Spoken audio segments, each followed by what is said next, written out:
आज हमने टॉपिक चालू किया है हिंदी वर्णमाला। हिंदी वर्णमाला में देखा जाए जेल पुलिस के लिए काफ़ी महत्वपूर्ण ये टॉपिक माना जाता है। इसमें देखा जाए सबसे पहले भाषा संस्कृत के भाष शब्द से बना है। भाष का अर्थ होता है बोलना। भाषा की सार्थक इकाई क्या होती है? वाक्य होती है।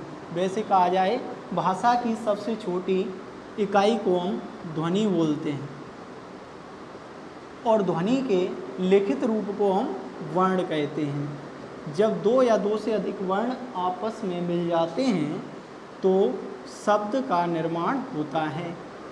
जिस प्रकार इसमें कहा गया कि वर्ण भाषा की सबसे छोटी इकाई ध्वनि है, इस ध्वनि को वर्ण कहते हैं। वर्णमाला किसे कहते हैं? वर्णों के व्यवस्थित समूह को वर्णमाला कहा जाता है। हिंदी में उच्चारण के आधार पर 45 वर्ण हैं, जिनमें 10 स्वर 35 व्यंजन दर्शाए गए हैं एवं लेखन के आधार पर 52 वर्ण दर्शाए गए हैं। इनमें 13 स्वर 35 व्यंजन 4 संयुक्त व्यंजनों का वर्णन किया गया है। मध्य प्रदेश सरकार ने री को स्वरों की श्रेणी से हटाने के बाद यहाँ पर स्वरों की संख्या 10 बताई गई है। 2003 ईस्वी में श्री भोलानाथ तिवारी की अध्यक्षता में री को स्वरों की श्रेणी से हटा दिया गया। मध्य प्रदेश में वर्तमान में स्वरों की संख्या 10 है।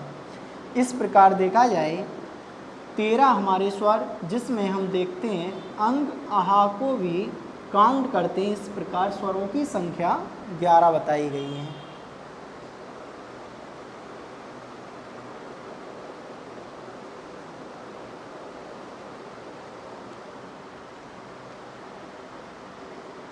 स्वरों की अगर बात करें, इस प्रकार से हमारे 10 कुल स्वर हैं, जिनमें अंक आहा को अगर काउंट कर लेते हैं तो इस प्रकार स्वरों की संख्या 13 हो जाती है। इसमें देखा जाए व्यंजन किसे कहते हैं? व्यंजन की डेफिनेशन के रूप में कहा जाए ऐसे वर्ण जिनका उच्चारण करते समय हमारी श्वास वायु सीधे फेफड़ों से ना निकलकर कई प्रकार से प्रयत्न करना पड़ता है, संघर्ष करना पड़ता है, उसी को हम व्यंजन कहते हैं। या फिर इसको दूसरी भाषा में बोल सकते हैं ऐसे शब्द जिनका उच्चारण करते समय हमारी श्वास वायु फेफड़ों से सीधे बाहर निकल जाती हैं। व्यंजनों में अगर बात करें तो ये का वर्ग, हमारी हिंदी वर्णमाला में वर्गों की संख्या 5 है, जिसमें का वर्ग, च वर्ग, ट वर्ग, ता वर्ग,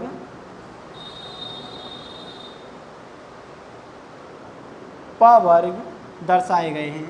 क वर्ग का जो उच्चारण स्थान है वो कंठ से निकलता है।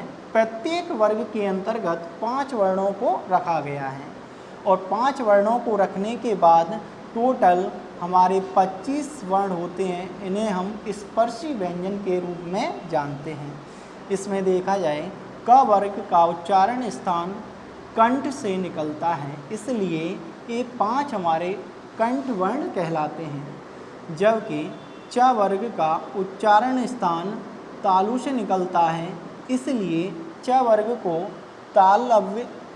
तालु या तालव्य वर्ण कहा जाता है। इस प्रकार देखा जाए त वर्ग का उच्चारण दंत से निकलता है, क्योंकि इन वर्णों का उच्चारण करते समय हमारी जीवा कहीं ना कहीं दांतों को स्पर्श करती है, इसलिए इन्हें दंत व्यंजन कहा जाता है।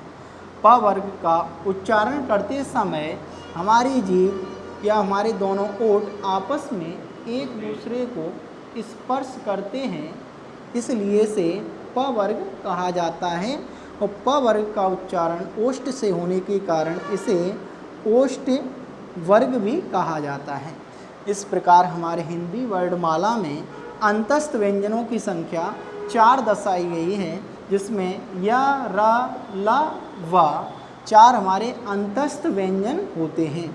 जिसमें देखा जाए य और व हमारे अर्ध स्वरों की श्रेणी में इनको रखा गया है, जबकि रा को प्रकंपित या लुंठित व्यंजन कहा गया है। प्रकंपित या लुंठित व्यंजन कहा गया है, जबकि ला को पार्श्विक व्यंजन कहा गया है, क्योंकि ला का उच्चारण करते समय हमारी श्वास वायु जीवा के दोनों कॉर्नर से बाहर निकल जाती है, जिसके कारण इसे पार्श्विक व्यंजन कहा जाता है।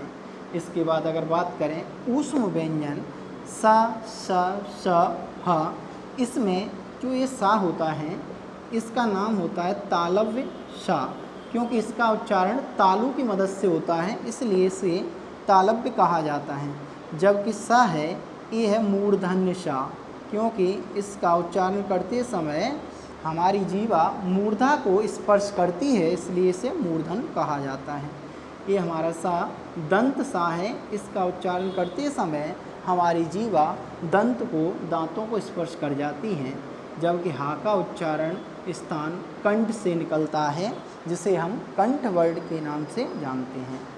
इस प्रकार देखा जाए हमारे व्यंजनों की संख्या हिंदी वर्णमाला में 33 है, जिसमें देखा जाए 2 काउंट करने पर टोटल व्यंजनों की संख्या कितनी हो जाती है, 35 हो जाती हैं। संयुक्त व्यंजनों की अगर बात करें इसमें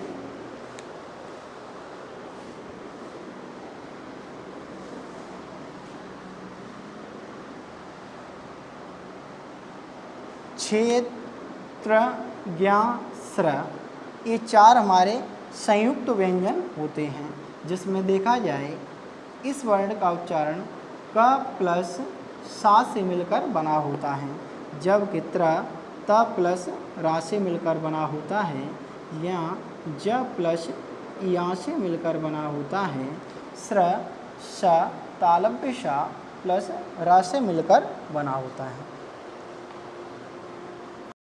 देवनागरी लिपि के रूप में मान्यता प्राप्त है। जो हमारी लिपि है हिंदी की, वो एक देवनागरी लिपि है, जिसको उच्चारण की दृष्टि से वर्णमाला को 2 भागों में विभाजित किया गया है, स्वर और व्यंजन।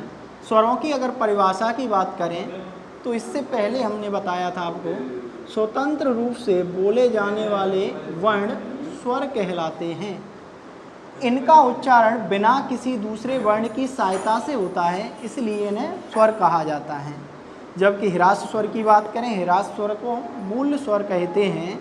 ऐसे स्वर जिनमें बोलते समय केवल एक मात्रा का समय लगता है, उन्हें ह्रास स्वर कहा जाता है। जैसे आ, ई, उ, री। संख्या में अगर बात करें तो मूल स्वरों की संख्या 4 दर्शाई गई है। दीर्घ स्वरों में बात करें, ऐसे वर्ण जिनका उच्चारण करते समय हमें 2 मात्राओं का समय लगता है, उन्हें दीर्घ स्वर कहा जाता है। जैसे आ, ई, उ, ए, ओ, औ। संख्याओं में ये 7 बताए जाते हैं। जैसे कि आ है, आ प्लस आ से मिलकर बना होता है।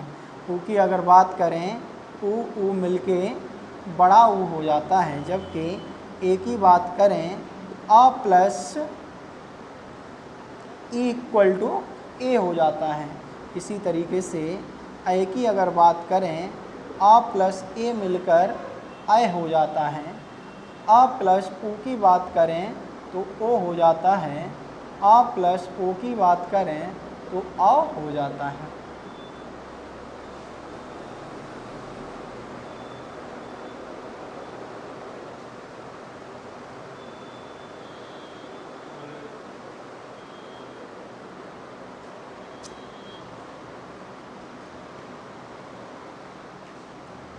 जैसे हमने बताया था, ह्रास स्वर जिनके उच्चारण में बोलते समय कम समय लगता हो या फिर एक मात्रा का समय लगे, उन्हें ह्रास स्वर कहा जाता है।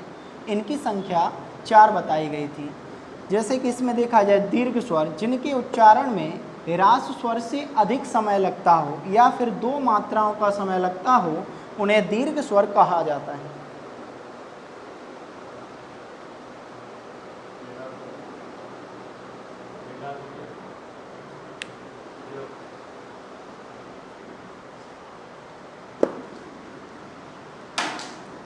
इसी प्रकार बात करें, स्वरों को 3 पार्टों में विभाजित किया गया, ह्रास स्वर, दीर्घ स्वर और प्रलोप्त स्वर।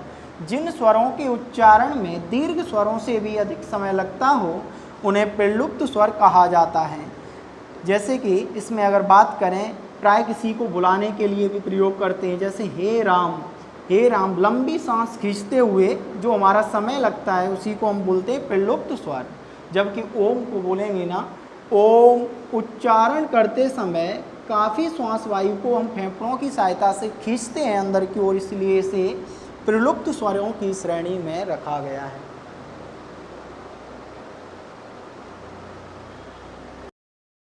जिस प्रकार हमने बताया था, दूसरा पॉइंट होता है जीव के प्रयोग के आधार पर। जीव के प्रयोग के आधार पर स्वरों को 3 प्रकार से वर्गीकृत किया गया है, जिसमें बात करें अग्रस्वर। अग्रस्वर की अगर डेफिनेशन की बात करें, जिन स्वरों का उच्चारण करते समय जीव का अग्रभाग स्पर्श करता हो उसी को हम अग्रस्वर कहते हैं। या फिर एक शॉर्ट में बोलें, ऐसी ध्वनियाँ जिनका उच्चारण करते समय हमारी जीभ का अग्रभाग कंपन करता हो उसे हम अग्रस्वर की श्रेणी में रखते हैं। फॉर एग्जाम्पल, छोटी, बड़ी, ए, इनको उच्चारण करते समय हमारी जीभ का अग्रभाग कंपन करता है। जबकि मध्य स्वरों की बात करें, जीभ का मध्य स्वरों में बात करें, जीभ का मध्य भाग काम करता है। जैसे आ का उच्चारण जैसे करेंगे तो हमारी जीभ के मध्य भाग से श्वास वायु उठेगी, जिसके कारण छोटा आ को हमने मध्य स्वर की श्रेणी में